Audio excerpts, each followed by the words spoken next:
Hi everyone, it's Don and I hope you're having a fantastic day. Well, we got some very sad news coming from a celebrity cruise ship in Alaska, as well as some really disappointing news for a lot of cruisers, as they might find that their cruise has just been canceled, even though the ship is actually sailing.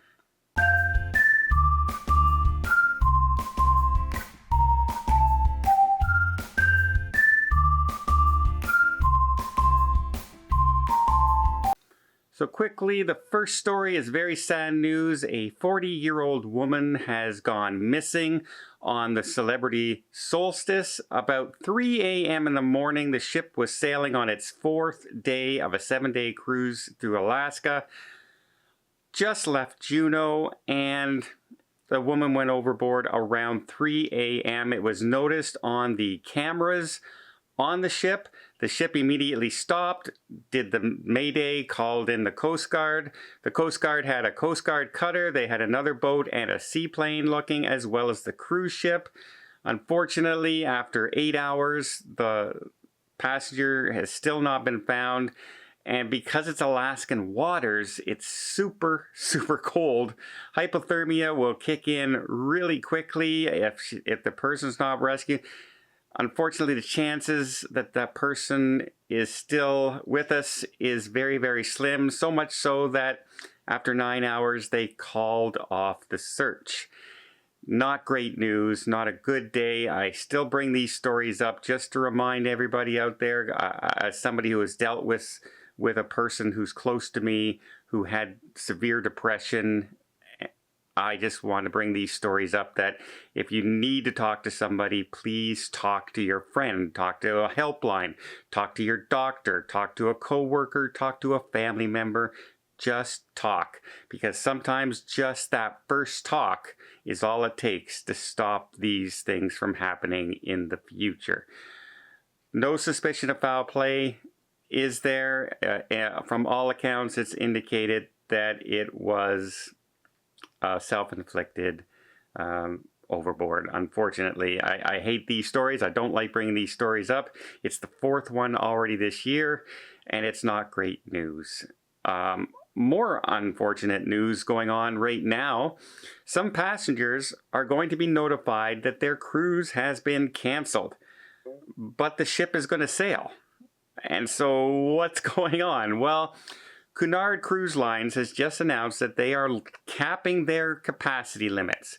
They are having trouble with flights and visas to get their staff fully operational again, like many cruise lines out there. So much so that they decided, you know what, we don't have enough staff on board to do the service we want to do. And you know, Cunard is a premier line. They're known for their white glove service, their attention to detail. They are going to, you know, the high tea, all that sort of thing. Very traditional, high society service.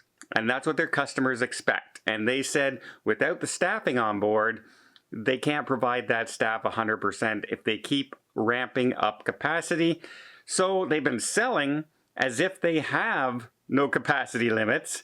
And now they found out, well, in order to provide that service, we're going to have to put a cap on it until about mid-July or so. And so upcoming cruises are now capped, which means you could be notified that your cruise is going to be canceled because they are over that capacity limit. Now, if your cruise is unfortunately canceled, you will get 100% of your refund back, plus a 25% future cruise credit that you can use all the way through 2024. That's a pretty darn good offer, because most cruise lines make it till the end of 2023 at the latest, and they're going into 2024.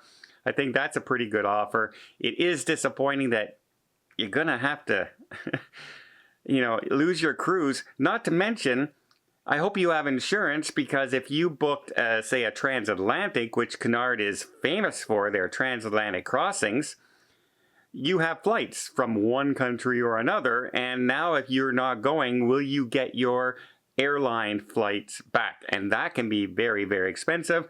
I know exactly how much it can cost right now to fly international, as I paid for a few cruises upcoming in my near future. Not cheap by any means. And also if you booked and paid for your hotels ahead of time. It is disappointing, but in a way, I think the cruise line's kind of doing the right thing. You don't want to start cutting back service on your ships, and I think that's starting to happen on a few cruise lines right now, and passengers are starting to get a little disgruntled. They're starting to say, hey, how come the food is taking so long to get here? How come there's only 2 bartenders at this huge bar that holds 30 people around it? It's taking me 45 minutes to get my drink. Hey, how come the shows aren't running at full capacity? How come? And a lot of this is because they just don't have the staff on board. And if you bring more and more people on board, that shortens how many staff are actually per person as well. So if they want a ratio of 2 to 1 and they haven't brought on the staff and they up their percentage by 30%, now it becomes 3 to 1, 4 to 1, and the crew members become overworked and things get delayed and passengers get disgruntled. So it's very disappointing for the Cunard passengers, but I kind of think it's the right thing to do. I kind of think that's what all cruise lines should be doing. If you don't have the staff on board, you should be capping your limit and making sure that you're providing the service and the facilities that you're promising on the cruise. But if I'm a company, I'm saying, hey, we need to fill our ships because we need to make money. So I can understand that point of view as well. Well, I hope you appreciate this video. If you did, please give it a thumbs up. Want to see more tips, more tricks, more travel vlogs from around the world? Hit that subscribe button. Till next time, have yourself a safe and a great vacation.